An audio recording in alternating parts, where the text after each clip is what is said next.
Baik, ahibati fillah, kita lanjutkan pertemuan ilmu Rasam Utsmani ya. Terkait ilmu Rasam Utsmani ini, kemarin sudah disampaikan beberapa materi ya. Mulai dari sejarah ya, Rasam Utsmani itu sendiri, dan juga hukum ya, dari Rasam Utsmani, serta kaidah-kaidah baku terkait dengan Rasam Utsmani, mulai kaidah al-hadfu ya, membuang huruf al-ziyadah, menambah huruf al-faslu wal-waslu ya. Kemudian juga terkait bagaimana menyambung dan memisah huruf ya. Kemudian juga rasmul hamzah ya, terkait penulisan kaidah hamzah. Baik. Serta perbedaan rasam Utsmani ini dengan rasam imla'i atau qiyasi ya. Nah, sekarang kita akan bahas tentang at-tatawurat ya, perkembangan ya terkait dengan masalah rasam Utsmani.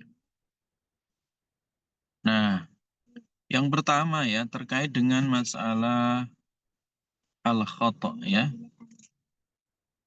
Khat atau tulisan ya yang dipakai untuk menulis Al-Qur'an itu pakai khat apa ya? Nah, khat itu ada istilah ya, khat hijazi ya. Khat hijazi, ada khat naskhi ya, dan yang lainnya ya. Nah, yang paling penting di sini adalah khat al-hijazi ya. Al-hijazi ini khat yang dipakai oleh penduduk Mekah dan juga penduduk Madinah. Dan ini adalah termasuk khat yang klasik ya.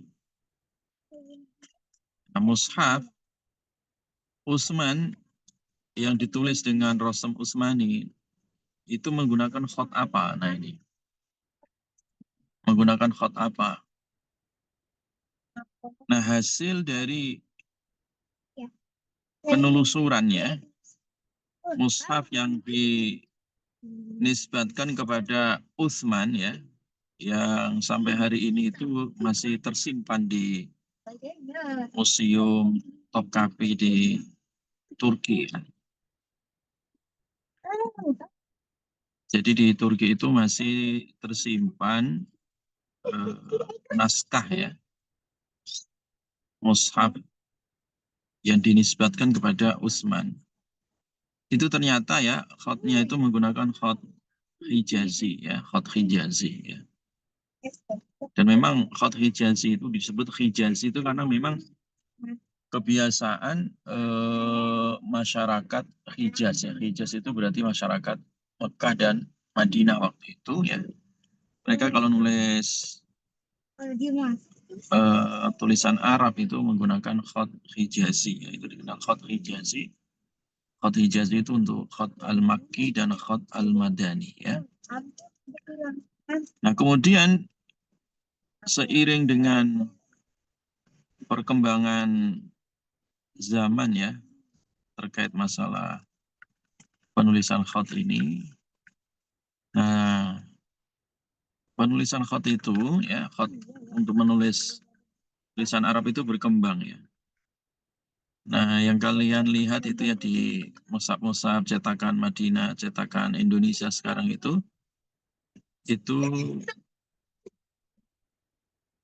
menggunakan khat naskhi ya, menggunakan khat naskhi ya, menggunakan khat naskhi.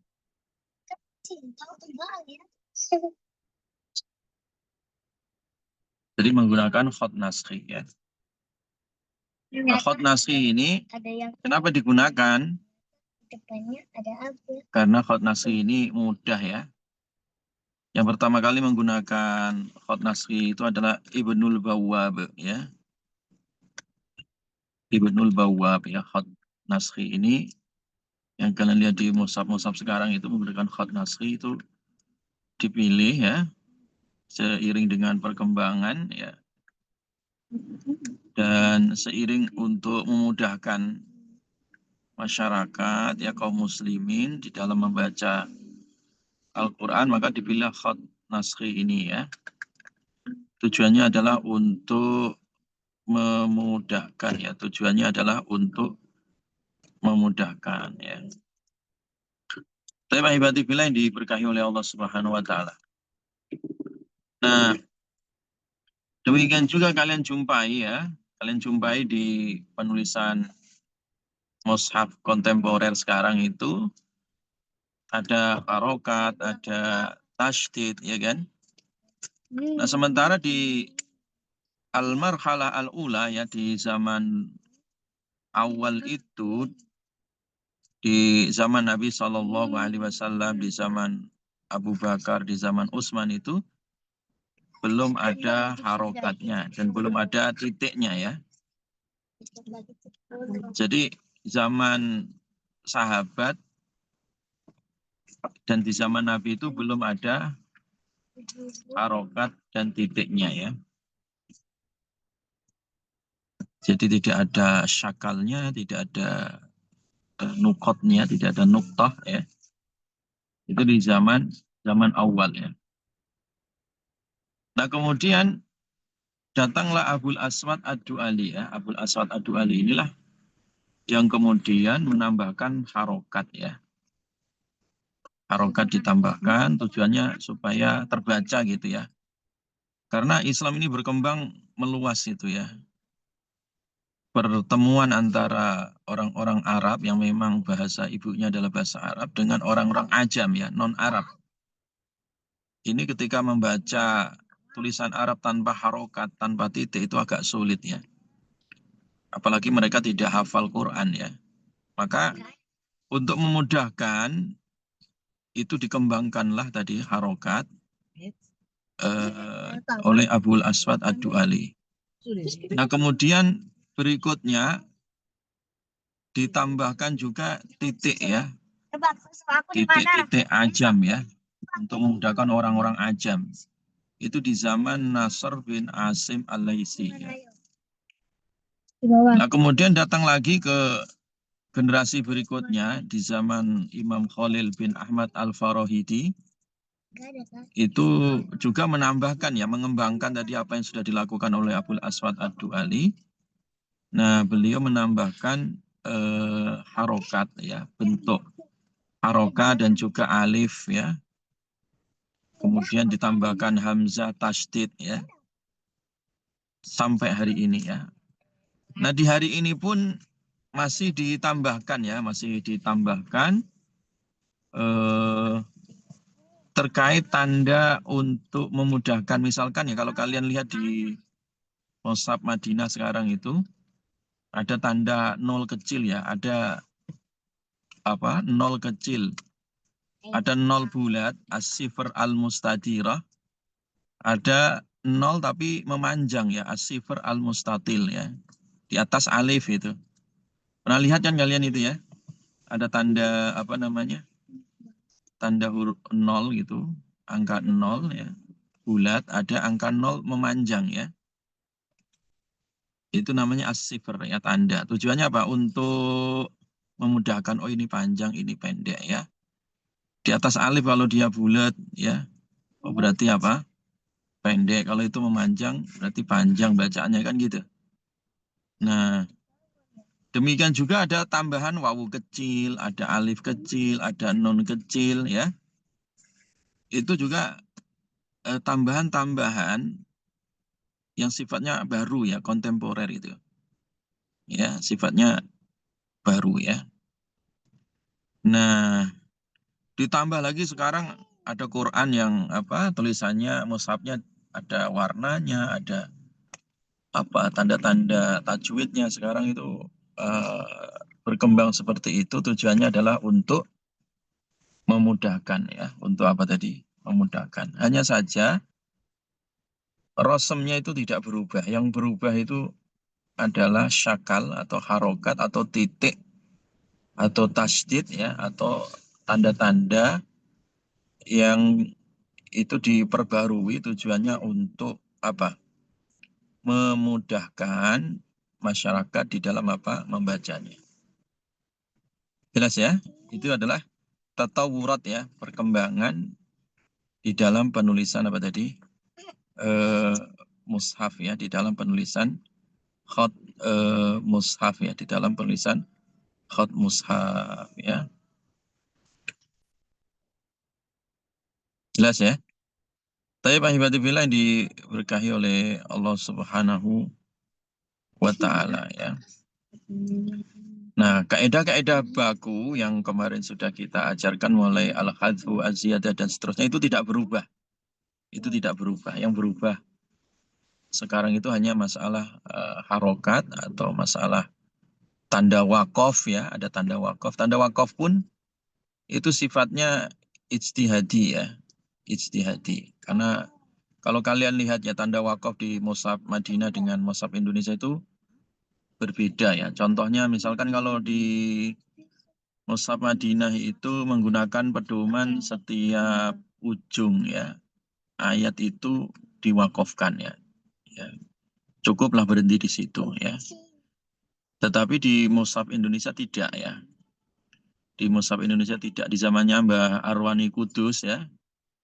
Di zaman Mbah Arwani Kudus, murid-muridnya Mbah Munawir Krapyak dulu yang memang membawa sanad Quran ke Indonesia, itu kemudian eh, memiliki apa ijtihad ya. Ya sebenarnya ini adalah masalah wakaf dan ibtidak sih. Cuman ulama-ulama Indonesia itu melihat ya eh, bahwa ketika wakaf ya di akhir surat itu memang tidak ada masalah. Hanya saja di situ ada beberapa ujung ayat dari suatu surat tadi, ya kan? Itu kadang masih ada bersambung makna sebelum dan sesudahnya.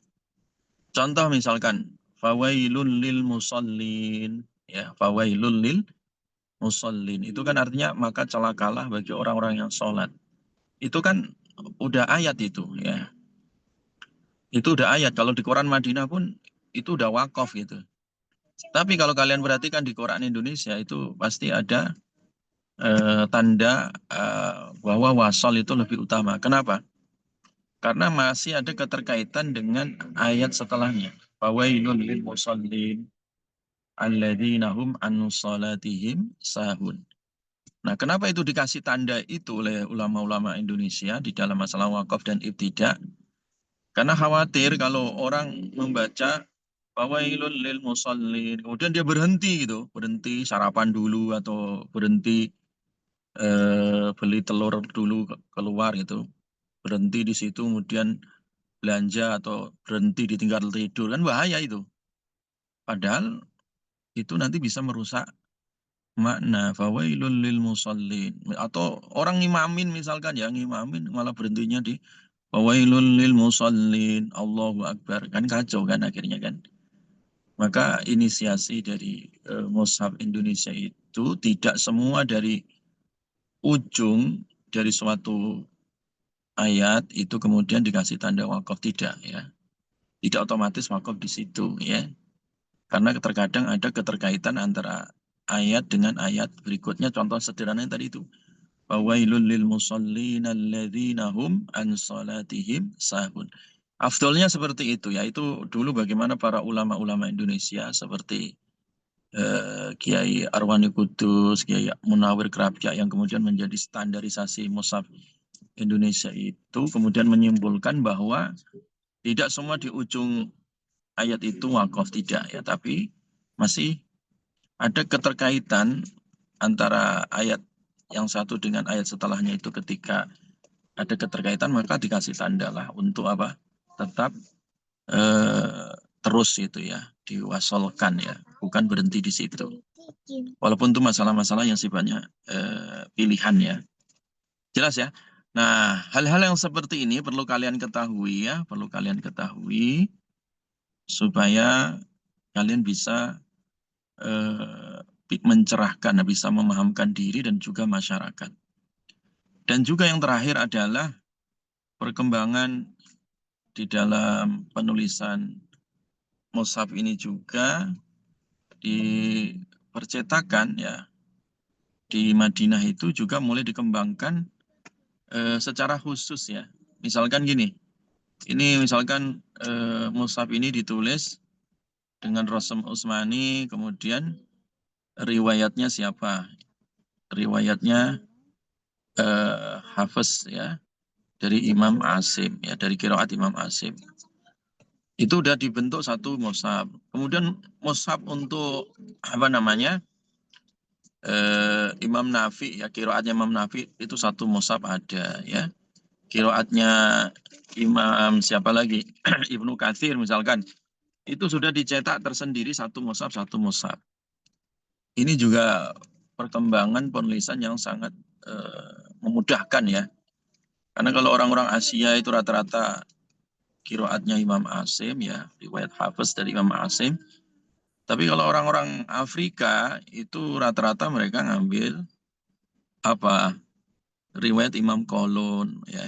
Itu orang-orang Afrika begitu ya.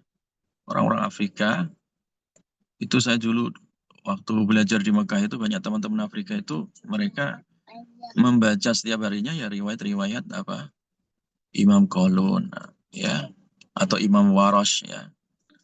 Jadi itu di Afrika ya kebanyakan menggunakan riwayat apa qiraatnya Imam Nafi ya. Kemudian di Pakistan misalkan atau di tempat-tempat yang lain. Jadi yang paling banyak di dunia ini ya baca Quran itu kebanyakan qiraatnya Imam Asim dan juga Imam Nafi. Selain dari dua qiraat ini dibaca tapi jarang itu, jarang ya. Hanya orang-orang yang mutakhosis saja ya yang menggunakan bacaan ya qiraat semua tadi qiraat sab'ah tadi ya. Tapi kebanyakan di dunia ini ya qiraat Imam Asim sama qiraat Imam Nafi yang itu menjadi qiraat setiap hari di satu negara ya. Baik itu di Asia maupun di Timur Tengah itu pun banyak menggunakan qiraat Imam Asim juga. Termasuk Masjidil Haram, Masjid Nabawi itu ya qiraatnya qiraat Imam Asim ya. Di masjid-masjid di Mekah, di Madinah, di Riyadh itu juga rata-rata qiraat Imam Asim. Ada beberapa yang memang menggunakan qiraat sama tapi jarang ya, jarang ya. Kalau di Afrika rata-rata menggunakan qiraat Imam Nafi dan gitu. Dan itu kemudian dicetak mushafnya masing-masing. Dan kalian sekarang bisa mendownload mushaf itu ya, bisa di-download di Google itu ya. Bisa di-download di Google dan kalian bisa baca satu persatu. Ya, kalian juga bisa cetak ya. Usah di rumah ada semua itu apa? Mushaf dengan berbagai macam kiroat tadi. Ustaz punya mushafnya kiroat, Imam Asim punya, Imam Nafi punya, ya Ibnu Katsir punya. Itu memang sengaja saya beli ya, atau saya cetak gitu dari PDF itu ya. Tujuannya tadi untuk memudahkan ya. Nah, ada juga yang mushaf sifatnya menjamak ya. Menjamak itu artinya ya mushafnya satu, cuma nanti di pinggirnya itu nanti dikasih catatan. Ini kalau bacaan selain Asim itu apa? Selain riwayat, selain apa qiraatnya Imam Asim, di situ terterakan ya qiraat-qiraat yang lainnya. Metode seperti itu juga ada ya. Sebagaimana yang kalian lihat itu yang biasa Ustadz bawa itu ya ketika ngajar itu mushaf satu tetapi itu mencakup qiraat sab'ah melalui jalur syatibiyah atau qiraat asyarah ya. Jelas ya, itu perkembangan-perkembangan yang sekarang memudahkan bagi para pencari ilmu, khususnya mahasiswa-mahasiswa yang kuliah di ilmu Al-Quran dan tafsir. Jadi artinya tidak ada kata sulit gitu ya untuk belajar ilmu qiraat itu udah nggak ada kata apa? Kata sulit karena sekarang semua serba mudah ya, semua serba mudah. Kalau kesulitan pun sekarang kalian sudah ada murotal dari semua ya, dari semua kiroat itu ada sekarang murotalnya ya. Kalian cari murotalnya kiroat Imam Nafi dengan dua perawinya, Ibnu Katsir dengan dua perawinya, itu ada semua sekarang itu. Ya, ada semua. Mushafnya ada, kemudian murotalnya juga sudah ada. Ya. Nah, sekarang kalian bisa belajar seperti itu ya, untuk memudahkan ya.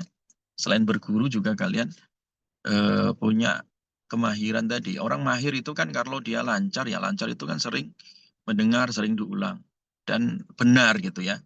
Benar itu karena kalian punya tahu kaidah-kaidah tadi ya. Bergurunya tadi, kalau ilmu qiraat melalui Syatibiyah tadi kalian sudah belajar ya, itu kaidah benarnya di situ, itu kaidah riwayatnya di situ, sanadnya di situ ya. Wallahu a'lam bishawab. Ini adalah pertemuan yang ke-14. Jadi nanti UTS, UAS ya. UAS untuk pekan depan ya. Pekan depannya lagi. Itu materi-materi yang kalian sudah presentasikan kemarin. Ada 12 materi ya. Itu dipelajari ya. Nanti soalnya ada 12 ya. Soalnya ada 12 dari 12 slide itu. Nah, 12 slide atau PPT tadi kalian pelajari semua kan, udah dibuat kan, ada Google Drive-nya kan ya. Kalian minta ke siapa, Afikoh itu ya, minta Google Drive-nya, itu ada 12 materi itu yang kalian pelajari untuk UAS ya. Nanti UAS-nya masuk kelas ya, tertulis ya, masuk kelas. Wallahu a'lam bishawab. Subhanakallahumma bihamdika asyhadu an la ilaha illa anta astaghfiruka wa atubu ilaik. Assalamualaikum warahmatullahi wabarakatuh. Waalaikumsalam warahmatullahi wabarakatuh. Jazakumullah khairan, Ustaz. Barakallahu fikum ya.